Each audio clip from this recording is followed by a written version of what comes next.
So welcome back. Today we will be discussing the last theory of content theories of motivation, that is self-determination theory. Okay. അപ്പം which all theories we have discussed in the other classes? ഓർമ്മയുണ്ടാവും? Maslow പറഞ്ഞു, അത് കഴിഞ്ഞിട്ട് ആൽഡഫർ പറഞ്ഞു, പിന്നെന്താ പറഞ്ഞത്? ഹേഴ്സ്ബർഗ് പറഞ്ഞു, പിന്നെ നമ്മൾ എന്തായിരുന്നു പറഞ്ഞിരുന്നത്? ഇൻ ബിറ്റ്വീൻ മുറേയുടെ തിയറി പറഞ്ഞു. ഇനി ലാസ്റ്റ് വണ്ണാണ് സെൽഫ് ഡിറ്റർമിനേഷൻ തിയറി എന്ന് പറയുന്നത്. ഓക്കെ ആണോ? ഏതെങ്കിലും മിസ്സാക്കിയോ? സോറി, ഇതും കൂടെ ഉണ്ട്, 6 ഉണ്ടല്ലോ എന്ന് വിചാരിച്ചായിരുന്നു. ഏതാണ്? ലേൺഡ് മെക്ലറിൻ്റെ ലേൺ തിയറിയും കൂടെ ഉണ്ട്. സോറി. ഓക്കെ, അപ്പം നമ്മളിനി ലാസ്റ്റ് തിയറിയാണ്, 6ാമത്തെ തിയറിയാണ് സെൽഫ് ഡിറ്റർമിനേഷൻ തിയറി പറയുന്നത്. So organizational behavioral researchers often classify motivation in terms of what stimulates it. നമ്മൾ പറഞ്ഞു കണ്ടന്റ് തിയറീസ് എപ്പോഴും പറയുന്നത് എന്താ? വാട്ട് ഈസ് മോട്ടിവേറ്റിംഗ് അസ്, അതിനെക്കുറിച്ചാണ് ഡിസ്കഷൻ നടക്കുന്നത് അല്ലേ? കണ്ടന്റ് തിയറീസ് പറയുന്നത് തന്നെ അതാണ്, നമ്മുടെ ബിഹേവിയർ മോട്ടിവേറ്റ് ആവാനുള്ള കാരണം എന്താണ്, സ്റ്റിമുലേറ്റിംഗ് ഫാക്ടർ എന്താണ്. So in the case of extrinsic motivation, അപ്പോൾ നമുക്കറിയാം 2 തരത്തിലുള്ള മോട്ടിവേഷൻ ഉണ്ട്, എക്സ്ട്രൻസിക്കും ഉണ്ട്, ഇൻട്രൻസിക്കും ഉണ്ട്. So in the case of extrinsic motivation we endeavor to acquire something that satisfy a lower order need. അപ്പം ഇവരുടെ തിയറിയിൽ പറയണത് നമ്മൾ എപ്പോഴും ഏതൊരു ലോവർ ഓർഡർ നീഡ്സിലേക്ക് ഫോക്കസ് ചെയ്യുമ്പം, അല്ലെങ്കിൽ നമ്മൾ അത് സാറ്റിസ്ഫൈ ചെയ്യാൻ ശ്രമിക്കുമ്പം ബേസിക്കലി അത് അവിടെ നമുക്കൊരു എക്സ്ട്രൻസിക് മോട്ടിവേഷൻ ആയിരിക്കും. ആ മോട്ടിവേഷൻ്റെ ബേസ് എന്താണ് പറയുന്നത്. So in the case of extrinsic motivation we endeavour to acquire something that satisfy. അപ്പോൾ എക്സ്ട്രൻസിക് മോട്ടിവേഷൻ സാധാരണ എപ്പോഴും സക്സസ്ഫുൾ ആവുന്നത് കുറച്ചും കൂടി ഒരു ലോവർ ഓർഡർ നീഡിലായിരിക്കും എന്നാണ് പറയുന്നത്. അതായത് job that pays well, that are performed in safe, നല്ല കണ്ടീഷൻ, നല്ല സാലറി ഉണ്ട്, ആഡിക്വേറ്റ് സൂപ്പർവിഷൻ ഉണ്ട്, ഇതെല്ലാം ആണെങ്കിൽ നമ്മൾ that will satisfy directly or indirectly these lower order needs. So these outside the person ഫാക്ടേഴ്സിനെ ആർ ഇൻ എക്സ്ട്രൻസിക് റിവാർഡ്സ്. അതായത് നമ്മുടെ പേയും നല്ല വർക്കിംഗ് കണ്ടീഷനും നല്ല സൂപ്പർവിഷനും സേഫ്റ്റി, നമുക്ക് എല്ലാ സാറ്റിസ്ഫാക്ഷനും ഉണ്ടെങ്കിൽ ഇതെല്ലാം നമുക്കൊരു എക്സ്ട്രൻസിക് റിവാർഡ്സ് ആയിട്ടായിരിക്കും ആക്ട് ചെയ്യുന്നത്, which eventually leads to the extrinsic motivation. So ഇവിടെ പറയുന്നത് ലോവർ ഓർഡർ നീഡ്സ് കുറച്ചും കൂടെ ഈ എക്സ്ട്രൻസിക് മോട്ടിവേഷൻ കാരണവും lower order needs extrinsic rewards കാരണവും സാറ്റിസ്ഫൈ ചെയ്യും. And factors that cause people to perform tasks that are inside the person, the intrinsic motivation arises out of the performing a task in and it of itself. അതായത് നമ്മൾ പറഞ്ഞു lower order needs satisfy ചെയ്യാനാണ് നമ്മൾ ഈ extrinsic motivation കുറച്ചും കൂടെ ഉപയോഗിക്കുന്നത്, അല്ലെങ്കിൽ എക്സ്ട്രൻസിക് റിവാർഡ് യൂസ് ചെയ്യുന്നതെങ്കിൽ ഇൻട്രൻസിക് ഇൻസൈഡ് ദ പേഴ്സൺ എന്ന് പറയുന്നത് എപ്പോഴും നമുക്ക് വേണ്ടത് ആ ജോലി തന്നെ ഒരു സാറ്റിസ്ഫൈങ് ആവുമ്പോഴാണ്. അല്ലെങ്കിൽ ചില ജോലികൾ ചെയ്യുന്നത് തന്നെയല്ലേ നമുക്ക് സാറ്റിസ്ഫാക്ഷൻ എന്ന് പറയുന്നത്. അതിനെയാണ് നമ്മൾ എന്തെന്ന് പറയുന്നത്? ഇൻട്രൻസിക് മോട്ടിവേഷൻ എന്ന് പറയുന്നത്. The task is enjoyable, so we continue to do. അതായത് ടാസ്ക് നല്ലതാണ്, എനിക്കവിടെ പ്രത്യേകിച്ച് ഒരു റിവാർഡും കിട്ടുന്നില്ല, എനിക്കത് ഇഷ്ടമാണ്, അപ്പം ഞാനത് കണ്ടിന്യൂ ചെയ്യും. So we are motivated by intrinsic rewards that we more or less give ourselves. അതായത് അവിടെ നമുക്ക് എക്സ്ട്രിൻസിക് റിവാർഡ്സ് ഒന്നും കിട്ടുന്നില്ല, പക്ഷേ നമുക്ക് എന്താണ് ആ പ്രവൃത്തി തന്നെ സാറ്റിസ്ഫൈങ് ആണ്, അല്ലെങ്കിൽ we are enjoying that particular task, അല്ലെങ്കിൽ അത് ഭയങ്കര ഇൻട്രസ്റ്റിംഗ് ആണ്. സോ എന്താണ് ഇൻട്രൻസിക്, എന്താണ് എക്സ്ട്രിൻസിക് മോട്ടിവേഷൻ എന്നാണ് ഇപ്പോൾ നമ്മൾ ജസ്റ്റ് ഒന്ന് പറഞ്ഞു വെച്ചത്. ആൻഡ് എന്താണ് ഈ തിയറി പറയുന്നതെന്ന് പറഞ്ഞാൽ സെൽഫ് ഡിറ്റർമിനേഷൻ തിയറി അല്ലെങ്കിൽ SDT പറയുന്നത് seeks to explain not only what causes motivation. അതായത് ഈ തിയറിക്കകത്ത് എന്താണ് മോട്ടിവേഷൻ്റെ കോസ് എന്ന് മാത്രമല്ല, അതായത് ആദ്യം പറഞ്ഞു എന്താണ് മോട്ടിവേഷനെ സ്റ്റിമുലേറ്റ് ചെയ്യുന്നതെന്ന് പറയുന്നു എന്ന് പറഞ്ഞു, അത് മാത്രമല്ല പറയുന്നത്, പക്ഷെ വേറൊരു കാര്യം കൂടെ പറയുന്നുണ്ട്, how extrinsic reward affect intrinsic motivation. അതായത് നമ്മൾ ഇതുവരെ വിചാരിക്കാത്ത ഒരു പോയിന്റാണ് ഇവർ പറയുന്നത്. നമുക്ക് എക്സ്ട്രൻസിക് റിവാർഡ് കിട്ടിയാൽ ചിലപ്പോൾ അത് നമ്മളെ എന്തിനെ അഫക്റ്റ് ചെയ്യും? നമ്മുടെ ഇൻട്രൻസിക് മോട്ടിവേഷനെ വരെ എങ്ങനെയായിരിക്കും എക്സ്ട്രൻസിക് റിവാർഡ് അഫക്റ്റ് ചെയ്യുന്നത് എന്നാണ് ഈ തിയറി പറയുന്നത്. അപ്പോൾ 2 കാര്യങ്ങളാണ് പറയുന്നത്. ഒന്ന്, എന്തൊക്കെ കാരണങ്ങളാണ് നമ്മളെ മോട്ടിവേറ്റ് ചെയ്യാൻ സഹായിക്കുന്നത്, അല്ലെങ്കിൽ what are the causes of motivation. 2, how extrinsic reward will affect intrinsic motivation. Okay, മനസ്സിലായോ? So in SDT extrinsic motivation എന്ന് പറയുന്നത് എന്താ നമ്മൾ പറഞ്ഞു, refers to the performance of an activity in order to attain some valued outcome, while intrinsic, അതായത് എന്തെങ്കിലും ഒരു particular സാധനം കിട്ടാൻ വേണ്ടി നമ്മൾ ചെയ്യുന്ന ഒരു ആക്ടിവിറ്റീനെയാണ് നമ്മൾ എന്തെന്ന് പറയുന്നത്, അതായത് ഔട്ട്കത്തിന് വേണ്ടി ഞാൻ ഒരു പണി ചെയ്യുന്നു, അത് എക്സ്ട്രിൻസിക് മോട്ടിവേഷൻ. വേറെസ് ഇൻട്രിൻസിക് മോട്ടിവേഷൻ എന്ന് വെച്ചാൽ ആ പ്രവൃത്തി, performing an activity for the inherent satisfaction, എനിക്ക് ആ പ്രവൃത്തി തന്നെ ഒരു സന്തോഷമാണ്. അപ്പോൾ ആദ്യം നമ്മൾ എന്താണ്, അപ്പോൾ ഈ രണ്ട് കാരണങ്ങളും നമ്മളെ ഒരു ബിഹേവിയർ ചെയ്യാൻ പ്രേരിപ്പിക്കും അല്ലേ. അപ്പോൾ ആദ്യത്തെ തിയറിയുടെ ഫസ്റ്റ് സെഷൻ കഴിഞ്ഞു. What is the cause of motivation എന്ന് വെച്ചാൽ രണ്ടുമുണ്ട്, എക്സ്ട്രിൻസിക് മോട്ടിവേഷനും ഇൻട്രിൻസിക് മോട്ടിവേഷനും കോസസ് ഓഫ് ബിഹേവിയർ ആണ്. ചിലപ്പോൾ ആ പ്രവൃത്തി തന്നെ ചെയ്യാനായിരിക്കും നമ്മൾ ആ പ്രവൃത്തി ചെയ്യുന്നത്. ഇപ്പോൾ എക്സാമ്പിൾ ടീച്ചിങ് എന്ന് പറയുന്നത്, അല്ലെങ്കിൽ നിങ്ങൾ ചെയ്തൊരു വർക്ക് ചെയ്യുന്നത്, നിങ്ങൾക്ക് ആ പ്രവൃത്തി ചെയ്യുന്നത് നിങ്ങൾക്ക് സന്തോഷമായി. ഇപ്പോൾ എക്സാമ്പിൾ തെരുവ് നാടകം കളിക്കുന്നതോ, അല്ലെങ്കിൽ അങ്ങനെ പ്രത്യേകിച്ച് ബെനിഫിറ്റ് ഒന്നും ഇല്ലാത്ത, ഇപ്പം ഞാൻ ഓർക്കുന്നുണ്ട് നിങ്ങളുടെ ക്ലാസ്സിൽ ചില കുട്ടികളോട് നമ്മൾ കസേര പിടിച്ചിട്ട് അല്ലെങ്കിൽ എന്തെങ്കിലും ഒരു പണി പറയുമ്പോൾ അവരത് ചെയ്യും. ഈ കസേര പിടിച്ചിട്ടുകൊണ്ട് അവർക്ക് മാർക്കോ ഗ്രേഡോ ഒന്നും കിട്ടുന്നില്ല.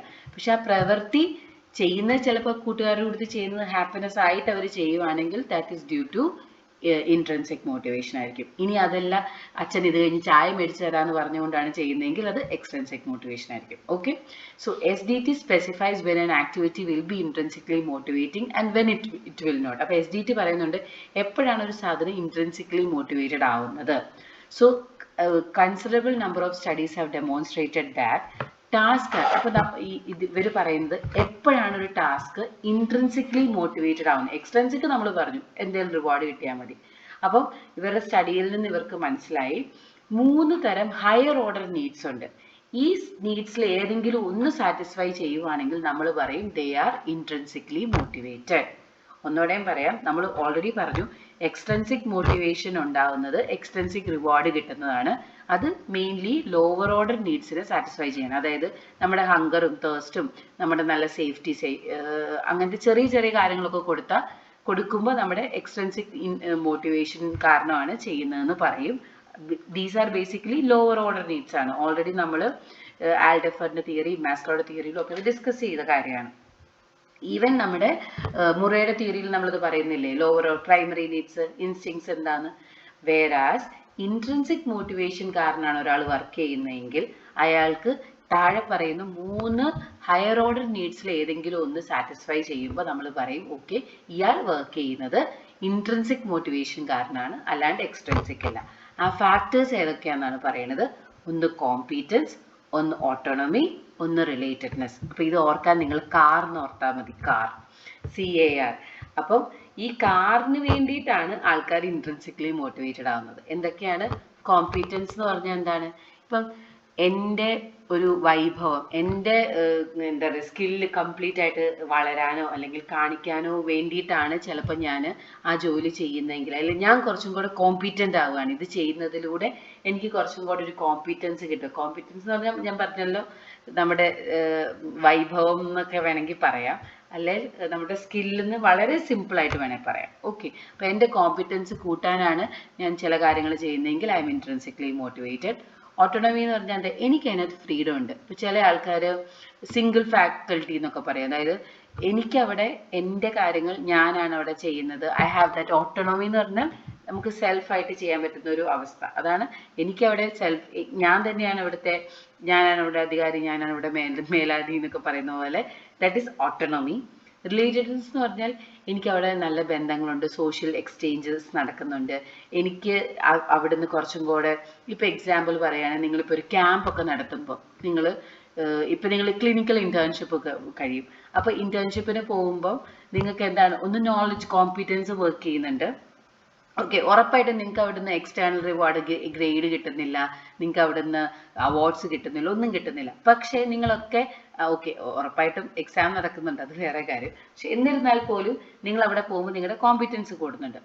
ഓട്ടോണോമി അവിടെ ഇല്ല, പക്ഷെ കോമ്പീറ്റൻസ് ഉണ്ട്. കാരണം നിങ്ങൾക്ക് അവിടെ സെൽഫായിട്ട് നിങ്ങൾ പറയുന്ന പോലെ അല്ല നടക്കുന്നത്. പക്ഷെ റിലേറ്റഡ്നെസ് ഉണ്ട്, വേറെ ഡിപ്പാർട്ട്മെന്റിലെയും വേറെ സ്ഥലത്തെ കുട്ടികളും ഒക്കെ ആയിട്ട് നിങ്ങൾക്ക് ഇന്ററാക്ട് ചെയ്യാൻ പറ്റും. So that is relatedness. Okay, so SDT takes the concept of extrinsic reward and intrinsic motivation further than, അപ്പം മറ്റുള്ളവരൊക്കെ മറ്റു പല കാര്യങ്ങളെക്കുറിച്ച് പറഞ്ഞപ്പോൾ SDT സെൽഫ് ഡിറ്റർമിനേഷൻ തിയറിക്കകത്ത് കുറച്ചും കൂടെ എന്താണ് പറയുന്നത്, എക്സ്ട്രൻസിക് റിവാർഡിനും ഇൻട്രൻസിക് മോട്ടിവേഷനെ കുറിച്ചുമാണ് പറഞ്ഞത്. So SDT researchers have consistently found that the level of extrinsic rewards increases. ഇവിടെയാണ് നമ്മുടെ ട്വിസ്റ്റ് വരാൻ പോകുന്നത്. അപ്പോൾ ഈ തിയറിയിലാണ് ആദ്യമായിട്ട് പറയുന്നത് നിങ്ങൾക്ക് എക്സ്ട്രൻസിക് റിവാർഡ് കൂടുന്തോറും നിങ്ങളുടെ ഇൻട്രൻസിക് മോട്ടിവേഷൻ കുറഞ്ഞു വരുന്നു. That is, SDT posits that extrinsic rewards not only do not provide intrinsic motivation, they diminish it. അപ്പോൾ നമ്മൾ ഇത്രയും നാളും നമ്മൾ പറഞ്ഞു എക്സ്ട്രൻസിക് റിവാർഡ് കിട്ടുമ്പോൾ നമുക്ക് ഇൻട്രൻസിക് മോട്ടിവേഷൻ ഒന്നും ഉണ്ടാകുന്നില്ല. പക്ഷേ ഈ തിയറിയിലാണ് ആദ്യമായിട്ട് പറയുന്നത് നിങ്ങൾക്ക് എക്സ്ട്രൻസിക് റിവാർഡ് തരുമ്പോൾ നിങ്ങളുടെ ഇൻട്രൻസിക് മോട്ടിവേഷൻ കുറഞ്ഞു പോവും കൂടെ ചെയ്യുന്നു. ആദ്യമായിട്ടൊരു ട്വിസ്റ്റ് അല്ലേ. അങ്ങനെ പറഞ്ഞൊരു തിയറിയാണ് SDT. ഏതിനെ തമ്മിലാണ് പറഞ്ഞത്? എക്സ്ട്രൻസിക് റിവാർഡും ഇൻട്രൻസിക് മോട്ടിവേഷനും തമ്മിലുള്ള ഒരു കോൺസെപ്റ്റാണ്. ഇത് നിങ്ങൾ തന്നെ ഒന്ന് ആലോചിച്ച് നോക്കുക.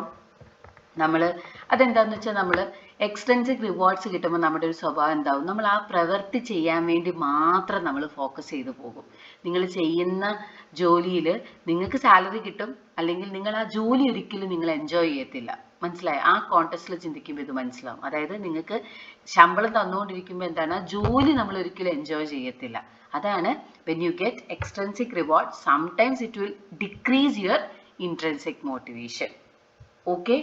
സോ ഇനി അതിൽ നിന്ന് ഒരു റീസെന്റ് ഔട്ട്ഗ്രോത്തിൽ നിന്നും അല്ലെങ്കിൽ ഈ ഒരു തിയറിയുടെ ഒരു കുറച്ചും കൂടി ഒരു ഡെവലപ്മെന്റിൽ വന്ന ഒരു കോൺസെപ്റ്റ് ആണ് സെൽഫ് കൺകോർഡൻസ് എന്ന് പറയുന്ന ഒരു concept, which considers how strongly people reasons for pursuing goals are consistent with their interest and core values. of self concordance എന്ന് പറഞ്ഞാൽ നമ്മൾ എന്തുമാത്രം നമ്മുടെ ഇഷ്ടത്തിനും നമ്മുടെ വാല്യൂസിനും അനുസരിച്ചാണ് നമ്മളെല്ലാവരും ഒരു ഗോള് പെർസീവ് ചെയ്യാൻ പോകുന്നത്, അല്ലെങ്കിൽ ഹൗ സ്ട്രോങ്ലി എന്തുമാത്രം എന്താ പറയുന്നത് ഇൻറ്റൻസിറ്റിയോടുകൂടിയാണ് എനിക്കിഷ്ടമുള്ള എൻ്റെ ഇൻട്രസ്റ്റിലുള്ള എൻ്റെ കോർ വാല്യൂസിലുള്ള ഗോൾസ് പെർസീവ് ചെയ്യാൻ പോകുന്നത്.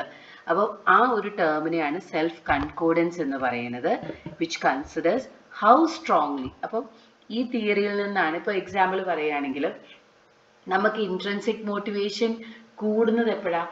എനിക്ക് ഭയങ്കര താല്പര്യമാണ് എനിക്കൊരു ജോലി ചെയ്യാൻ, അല്ലെ? ആ ജോലി പ്രത്യേകിച്ച് സാലറി അല്ലെ ഗുണമൊന്നുമില്ല, പക്ഷേ എൻ്റെ വാല്യൂ എൻ്റെ ഇൻട്രസ്റ്റും ആ ജോലിയും ഭയങ്കര സെയിം ആണ്. അപ്പോൾ എനിക്ക് ആ ജോലി ചെയ്യാനുള്ള താല്പര്യം കൂടത്തില്ലേ? എഗെയിൻ ഇപ്പം നിങ്ങൾ ഈ കോഴ്സൊക്കെ കഴിഞ്ഞ് ചിലപ്പോൾ ഒരു വർഷം നിങ്ങൾ ബ്രേക്ക് എടുത്തൊരു ഇൻറ്റേൺഷിപ്പിന് വേണ്ടി പോവാന്ന് വിചാരിക്കാം. അപ്പം നിങ്ങളുടെ ഇൻട്രസ്റ്റ് എന്താണ്?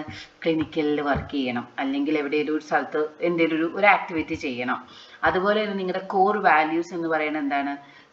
എനിക്ക് ഇങ്ങനെ എന്താ പറയുന്നത് വിത്തൗട്ട് എനി ബെനിഫിറ്റ് എനിക്ക് പഠിക്കണം, കൂടുതൽ കാര്യങ്ങൾ പഠിക്കണം. സോ നിങ്ങൾ ആ ചെയ്യുന്ന പ്രവൃത്തി എന്താണ്? നിങ്ങളുടെ it is consistent with your interest and core values. അപ്പം ഹൗ സ്ട്രോങ്ലി, അപ്പം ഇതാണ് സെൽഫ് കൺകോർഡൻസ് എന്ന് പറയുന്നത്. Self concordance which considers how strongly people reasons for pursuing. അപ്പം എത്രമാത്രം റീസൺസ് ഉണ്ട്, നിങ്ങളുടെ ഇൻട്രസ്റ്റും നിങ്ങളുടെ കോർ വാല്യൂസും കൂടുതലാണെങ്കിൽ നമുക്കത് ചെയ്യാനുള്ള നമുക്ക് ആ ഗോളിലേക്ക് എത്താനുള്ള കാരണങ്ങളും കൂടുതലായിരിക്കും. Okay. So if pursue goals because of intrinsic interest, ഇപ്പം നമ്മളിപ്പം ചില ഗോൾസ് നേടുന്നതിൻ്റെ കാരണം എന്താണെന്നാണ് പറയുന്നത്. അത് ഇൻട്രിൻസിക് ഇൻട്രസ്റ്റ് കാരണമാണ് നമ്മൾ ആ ഗോള് പെർസീവ് ചെയ്യുന്നതെങ്കിൽ they are more likely to attain their goals and are happy. അപ്പോൾ നമ്മൾ പറഞ്ഞത് നമ്മളിപ്പോൾ ഒരു എക്സ്ട്രൻസിക് റിവാർഡിന് വേണ്ടിയിട്ട് ഇപ്പോൾ എക്സാമ്പിൾ ഇപ്പം ഇത് പറഞ്ഞ പോലെ തന്നെ ഇൻറ്റേൺഷിപ്പിന് നിങ്ങൾ പോവുകയാണ് ഒരു വർഷം കഴിഞ്ഞിട്ട്. അപ്പോൾ അവിടെ ശമ്പളം ഒന്നും കിട്ടുന്നില്ല, പക്ഷെ നിങ്ങൾക്ക് പഠിക്കണമെന്ന് അതിയായ ആഗ്രഹം ഉണ്ടെന്ന് വിചാരിച്ചോളുക. അങ്ങനെ വരുമ്പോൾ എന്തായിരിക്കും? നിങ്ങൾ ഭാവിയിൽ നിങ്ങളുടെ ഗോൾസ് അറ്റൈൻ ചെയ്യാനും നിങ്ങൾ ഹാപ്പി ആവാനുള്ള ടെൻഡൻസി കൂടുതലായിരിക്കും എന്നാണ് പറയുന്നത്. Because the process of striving toward, കാരണം അവിടെ ചെയ്യുന്ന പണി നിങ്ങൾക്കൊരിക്കലും പണിയായിട്ട് തോന്നത്തില്ല, അതൊരു ഫണ്ണായിരിക്കും നിങ്ങൾക്ക്, അല്ലേ? നമുക്ക് ഇഷ്ടമായിട്ടൊരു കാര്യങ്ങൾ ചെയ്യും. ഇപ്പം ഞാൻ നിങ്ങളോട് നിങ്ങളുടെ ക്ലാസ് അടിച്ചു വരാൻ പറഞ്ഞു എന്ന് വിചാരിക്കാം. ആ വർക്ക് ഒരു ഫണ്ണായിട്ടാണെങ്കിൽ നിങ്ങൾ എന്തായിരിക്കും? നിങ്ങൾക്ക് അതൊരിക്കലും ഒരു പണിയായിട്ട് തോന്നത്തില്ല. അതേസമയം മിസ് പണിഷ്മെൻറ്റാണ് തരുന്നത്, അല്ലെ മിസ്സിന് എന്തിനാ ഇത് പറയണത് എന്ന് വിചാരിക്കുമ്പോൾ അതൊരു പണിഷ്മെൻറ്റാണ്. So when you do something for the sake of your own interest, then that becomes a fun. So in contrast, അതേസമയം നിങ്ങൾ എക്സ്ട്രൻസിക് റീസണ് വേണ്ടിയിട്ടാണ് നിങ്ങളൊരു കാര്യം ചെയ്യുന്നതെങ്കിൽ, ഇപ്പം നിങ്ങൾ എൻ്റെ ക്ലാസ് കേൾക്കുന്നത് അല്ലെങ്കിൽ ഈ ക്ലാസ്സുകളൊക്കെ കേൾക്കുന്നത് മാർക്കിന് വേണ്ടിയിട്ടാണെങ്കിൽ കുറച്ച് കഴിയുമ്പോൾ നിങ്ങൾക്ക് ബോറടിക്കും, you will not be happy. So because the goals are, കാരണം നിങ്ങൾക്ക് അതൊരു മീനിങ് ഇല്ല. അതേസമയം ഈ കേൾക്കുന്ന ക്ലാസ്സുകളൊക്കെ എനിക്ക് സൈക്കോളജി കൂടുതൽ പഠിക്കാനും എനിക്കത് ഇഷ്ടപ്പെടാനും വേണ്ടിയിട്ടാണ് എന്നുള്ള രീതിയിലാണ് നിങ്ങൾ പഠിക്കുന്നതെങ്കിൽ you will definitely love this. Okay, അപ്പോൾ സെൽഫ് കൺകോർഡൻസ് എന്ന് പറയുന്നത് ഈ നമ്മുടെ എന്താണ്, നമ്മുടെ ഗോൾ എന്താണ്, നിങ്ങളുടെ ഇൻട്രസ്റ്റിനും വാല്യൂവിനും അനുസരിച്ച് ഉള്ള ഗോളിലേക്കാണോ നിങ്ങൾ പോകുന്നത്, ആ പോകുന്നതിന് കാരണം ഇൻട്രിൻസിക് ഇൻട്രസ്റ്റ് ആണോ എക്സ്ട്രിൻസിക് റീസൺസ് ആണോ എന്ന് പറയുന്നതാണ് നിങ്ങളുടെ SDT തിയറി പറയുന്നത്. This theory just talks about the importance of എന്തിനെ കുറിച്ചാണ് പറയുന്നത്, ഇൻട്രിൻസിക് മോട്ടിവേഷനെ കുറിച്ചാണ്. എക്സ്ട്രിൻസിക് റിവാർഡ് എന്ത് ചെയ്യത്തില്ല എന്നും പറയുന്നുണ്ട്, ഇൻട്രിൻസിക് മോട്ടിവേഷൻ കൂട്ടത്തില്ല എന്നും പറയുന്നുണ്ട്. പിന്നെ what are the other causes of motivation എന്ന് ചോദിച്ചാൽ ഒബ്വിയസ്ലി എക്സ്ട്രിൻസിക് മോട്ടിവേഷനും ഇൻട്രിൻസിക് മോട്ടിവേഷനും ഉണ്ട്. പിന്നെ പറഞ്ഞു ഇൻട്രിൻസിക് മോട്ടിവേഷൻ നമുക്ക് ഉണ്ടാവുന്നത് ഏതെങ്കിലും ഒരു ഹയർ ഓർഡർ നീഡ്സ്, ഈ താഴെ പറയുന്നതിൽ ഏതെങ്കിലും ഒരു ഹയർ ഓർഡർ നീഡ്സ് സാറ്റിസ്ഫൈ ചെയ്യുമ്പോഴാണ്. ഏതൊക്കെയാണ്, കോമ്പീറ്റൻസ്, ഓട്ടോണമി, റിലേറ്റഡ്നെസ്, കാർ എന്ന് പറയുന്നത്. ഓക്കെ, സോ വിത്ത് ദിസ് നമ്മൾ നമ്മുടെ കണ്ടന്റ് തിയറീസ് തീർത്തു. ഇപ്പോൾ ഏതൊക്കെയാണ് കണ്ടന്റ് തിയറീസിൽ വരുന്നത്, മാസ്ലോയുടെ 5 നീഡ് ഹൈറാർക്കി.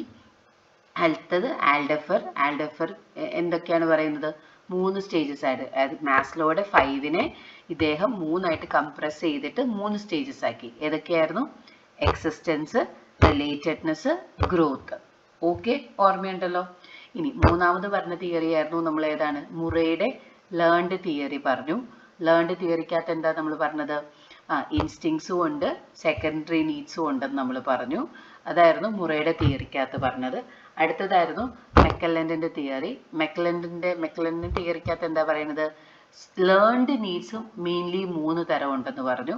ഏതൊക്കെയാണ്, need for affiliation, need for power, need for achievement, need for power, need for affiliation. പിന്നെ പറഞ്ഞതായിരുന്നു ഹെർസ്ബർഗ് 2 ഫാക്ടർ തിയറി, ഫ്രെഡറിക് ഹെർസ്ബർഗിന്റെ 2 ഫാക്ടർ തിയറി. ഏതൊക്കെയാണ്, ഹൈജീനും മോട്ടിവേറ്റേഴ്സും. ഹൈജീൻ എന്ന് പറഞ്ഞാൽ എന്താണ്, അതില്ലെങ്കിൽ ഉറപ്പായിട്ടും ഡിസാറ്റിസ്ഫാക്ഷൻ ഉണ്ടാകും. പക്ഷെ അത് ഉണ്ടെങ്കിൽ ഓർത്ത് കൂടുതൽ സാറ്റിസ്ഫാക്ഷൻ ഒന്നും കിട്ടണമെന്നില്ല. സോ മോട്ടിവേറ്റേഴ്സ് ഉണ്ടെങ്കിൽ you will be highly satisfied. പക്ഷെ അതില്ലെങ്കിൽ അതെന്തായാലും നിങ്ങൾക്ക് ഡിസാറ്റിസ്ഫാക്ഷൻ ഒന്നും ഉണ്ടാവും എന്ന് നിർബന്ധമൊന്നുമില്ല. ആൻഡ് സെൽഫ് ഡിറ്റർമിനേഷനകത്ത് പറയുന്നത് ഇൻട്രിൻസിക് മോട്ടിവേഷൻ ഇമ്പോർട്ടൻസും, ആ ഇൻട്രിൻസിക് മോട്ടിവേഷൻ സാറ്റിസ്ഫൈ ആവുന്ന ഹയർ ഓർഡർ നീഡ്സ് ആയ competence, autonomy and competence, relatedness, competence, autonomy and റിലേറ്റഡ്നെസ്സിനെ കുറിച്ചുമാണ്. Okay, so with this content theories തീർന്നു. Thank U.